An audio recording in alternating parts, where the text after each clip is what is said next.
బెల్లంపల్లిలోని పోచమ్మ గడ్డ వద్ద ఉన్న చెత్త డంపింగ్ యార్డ్ వెంటనే తొలగించాలని లేని పక్షంలో 4 మండలాల ఆటో డ్రైవర్లు అందరూ రహదారిపై బైఠాయించి ధర్నా చేపడతామని ఆటో యూనియన్ అధ్యక్షుడు కట్ట రామ్ కుమార్ హెచ్చరించారు. ఆయన మాట్లాడుతూ నిత్యం వేలాది మంది ప్రజలు విద్యార్థులు పట్టణానికి వస్తుంటారని, దుర్వాసనతో ప్రజలు ఇబ్బంది పడుతున్నారని వాపోయారు. ఎమ్మెల్యే కమిషనర్ వెంటనే చర్యలు తీసుకోవాలని కోరారు.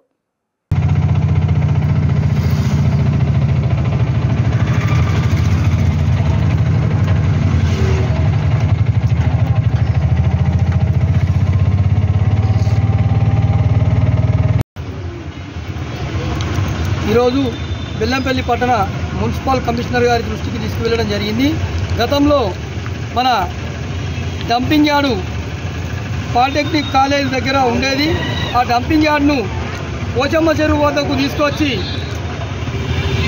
రోడ్డుపైనే చెత్త చెదారం కోడిపేగుల నుండి వేయడం వల్ల చాలా దుర్వాసనకు గురవుతున్నారు. బెల్లంపల్లి పట్టణానికి నలుమూలల నుండి 4 మండలాలు కన్నెపల్లి, భీమిని, వేమనపల్లి, దయాగాం మండలాలకు వేలాది మంది ప్రజలు ప్రయాణిస్తున్నారు.